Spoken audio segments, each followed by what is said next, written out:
Hello guys, তোমাদের সবাইকে স্বাগত একটা নতুন ভিডিও। আজকে আমাদের চলে এসেছি হাওড়া স্টেশনে আরও একটা নতুন ভিডিও নিয়ে। আমাদের গন্তব্য হলো তারাপীঠ। 51তম সতীপীঠের মধ্যে একটি পীঠ হলো তারাপীঠ। তো সেখানে যাওয়ার জন্য সকাল সকাল হাওড়া স্টেশনে চলে এসেছি। আমাদের সকালের ট্রেন গণদেবতা এক্সপ্রেস ধরে আজকে জার্নি আমরা শুরু করব। ঠিক সময় আমাদের লোকাল হাওড়া ছেড়ে তারাপীঠের জন্য রওনা দিল। এছাড়া অনেক এক্সপ্রেস পেয়ে যাবেন। ঘড়ির কাঁটায় এখন 7টা 35। আমরা এসে পৌঁছেছি বর্ধমান স্টেশনে। আর মাত্র 4টা থেকে 5টা হল্ট রয়েছে। তারপরে আমাদের ফাইনাল ডেস্টিনেশন রামপুরহাট।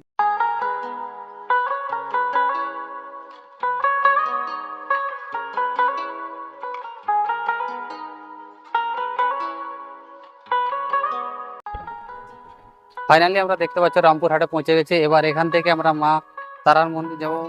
তারাপীঠের যে মা তারার মন্দির রয়েছে সেখানে আমরা যাবো। তো দেখতে হচ্ছে রামপুরহাটে চলে আসছি। 51 সতীপীঠের মধ্যে একটাই সতীপীঠ। তো আমরা সেটাই দেখার জন্য অত দূর থেকে হাওড়া থেকে আসছি।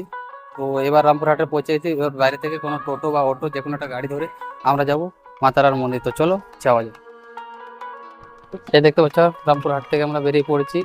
আর সামনেই রয়েছে টোটো স্ট্যান্ড। এই স্টেশন থেকে মাত্র কিছুটা দূরে রয়েছে টোটো স্ট্যান্ড। তো মাত্র পায়ে হেঁটে 2 থেকে 5 মিনিটের মধ্যে আপনারা টোটো স্ট্যান্ডে চলে আসবেন। ওখান থেকে টোটো ধরে আপনার তারাপীঠের জন্য যেতে। টোটো দাঁড়িয়েছে, তাদের মধ্যে আমরা একটা টোটোতে এসে বসেছি।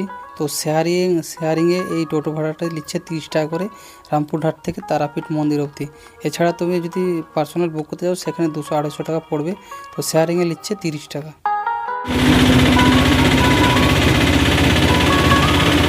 ছেড়ে কিছুটা বেরিয়েছি, তারপরে মা তারার এই বিশাল আকারের গেটটি চোখে পড়লো। খুবই সুন্দর এই গেটটি।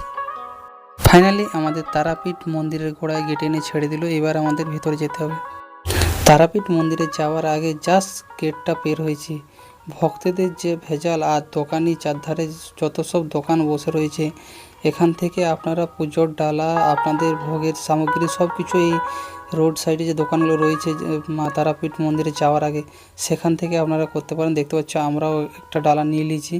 তো চলো এবার ভিতরে যাওয়া যাক। আর পুজোটা কীভাবে দিই তা আপনাদের পুরোটাই দেখাবো। তো চলো ধীরে ধীরে ভিতরে যাওয়া যাক। দেখতে পাচ্ছি চারধারে ভক্তদের পুরো সমাগম, প্রচুর মানুষ এখানে সকাল সকাল আমার মতো বহু দূর দূরান্ত থেকে আসছে। চলো ভিতরে যাওয়া যাক কেমন কী অবস্থা রয়েছে। 12টার পর মন্দির বন্ধ হয়ে যায়। তো পারলে জলদি আসবে, না তো বিকালবেলা পুজো দেওয়ার চেষ্টা করবে তারাপীঠ মন্দিরে। আর এখানে দুটো লাইন থাকে, একটা ভিআইপি দর্শন আর একটা নর্মাল জেনারেল। দেখতে পাচ্ছ এই সাইডে সেই ওথা থেকে প্রায় এত দূর অবধি এই লাইনটা দেখছো, এটা জেনারেল লাইন।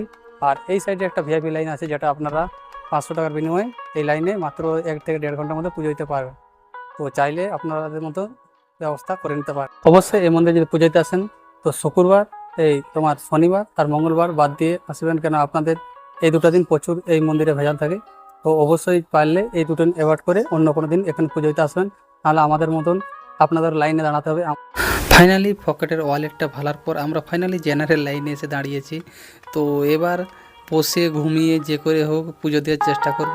প্রায় আমাদের 3 থেকে 4 ঘন্টার পর আমরা মন্দির চত্বরের ভেতরে এসে প্রবেশ করলাম। এবার দেখতে পাচ্ছ তবু ভেজাল, প্রায় 1000-1500 লোকের লাইনের পরে রয়েছে। সেখানে দেখতে পাচ্ছ মন্দির চত্বর সেই উপরে রয়েছে, আমরা এতটা দূরে দাঁড়িয়ে আছি। আর দেখতে পাচ্ছ প্রচুর অসংখ্য ভক্ত দূর দূরান্ত থেকে পুজো দিতে আসছে। আর সেই সাইডে দেখতে পাচ্ছ এটা হলো তোমার ভিআইপি লাইন, যেখানে তোমরা 500 টাকার বিনিময়ে 1 থেকে 1.5 ঘন্টা বা 2 ঘন্টার মধ্যে পুজো দিতে পারো। আর যদি পকেট আমাদের মতো ফাঁকা তো আপনাদের ওরকম জেনারেল লাইন দাঁড়াতে হবে। তারাপীঠে এলে এই বিশাল লম্বা আকৃতির এই লাইনে দাঁড়িয়ে আমরা পুজোটা দিব। তো চলো যাওয়া যাক। এই মন্দিরে নিরামিষ নয়, আমিষও এখানে মাকে ভোগ দেওয়া হয়। আর প্রচুর ভক্তার্থী আসে, যাদেরকে এখানে প্রায় অসংখ্য মানুষকে পেট ভরে খাওয়ানো হয়। আর সন্ধ্যাবেলা তোমার খালা করে ভোগ দেওয়া হয়েছে। দেখতে পাচ্ছি সামনে থেকে প্রচুর ভক্তদের প্রসাদরূপী ভোগ দেওয়া হচ্ছে। এখানে প্রায় অন্নভোগ দেওয়া হচ্ছে বহু দূরান্ত থেকে মানুষে।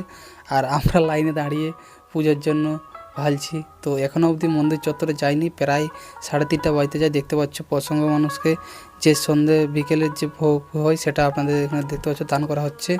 আর আমরা লাইনে দাঁড়িয়ে যাচ্ছি প্রায় 6 থেকে 7 ঘন্টা লাইনে দাঁড়ার পর মায়ের দর্শন মাত্র 10 থেকে 20 সেকেন্ড। কিন্তু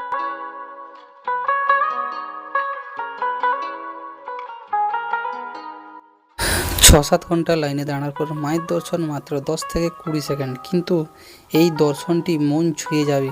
যেখানে মা তোমায় দুহাত ভরে আশীর্বাদ করছে, যেখানে মায়ের দর্শন, রাঙা পায়ের চরণ, এই দৃশ্য মন ছুঁয়ে যাবে, যেগুলো আপনাদের খুবই সুন্দর একটি স্বপ্নের মতো। মা তারা ছাড়াও এখানে অনেক দেবদেবীর ছোট ছোট মন্দিরও রয়েছে, অনেক সুন্দর সুন্দর মন্দির এখানে রয়েছে। আমাদের খিদে পেয়েছিল, এই জন্য আমরা মন্দির চত্বর থেকে বেরিয়ে চলে এলাম এই মাধুরী হোটেলে। এখানে পিওর ভেজ থালি পাওয়া যায়, খুবই সুন্দর এখানে রান্না। চলো ভেতরে যাওয়া যাক। ফাইনালি আমরা 3জন বন্ধু হোটেলে বসে পড়লাম। খুবই সুন্দর একটি রেস্টুরেন্ট। তো এখানে মেনুতে বহুত কিছু আইটেম রয়েছে, তার মধ্যে আমরা একটা সবাই মিলে পিওর ভেজ থালি অর্ডার দিলাম। তো পিওর ভেজ থালি 100 টাকা করে প্লেট, আর চাওয়াল আনলিমিটেড তোমরা নিতে পারো। তো চলো খাওয়া যাক। খাওয়া দাওয়ারে খুবই সুন্দর স্বাদ এখানের। হাতে আরেকদিন সময় থাকলে আপনারা পরের দিন টোটো বুক করে বামদেবের, যিনি মাতার মহান ভক্ত ছিলেন, তার যেখানেও সিদ্ধি লাভ করেছেন, সেখানে আপনারা দর্শন করতে যেতেই পারেন। এছাড়া মায়ের ওখানে রয়েছে মহা শ্মশান। এছাড়াও বামদেবের যেখানে জন্মস্থান, যার নিজস্ব বাড়ি, সেই বাড়িতেও আপনারা যেতে পারেন এখান থেকে গাড়ি বা টোটো বুক করে। খুবই সুন্দর এই জায়গাগুলো, শান্ত পরিবেশে।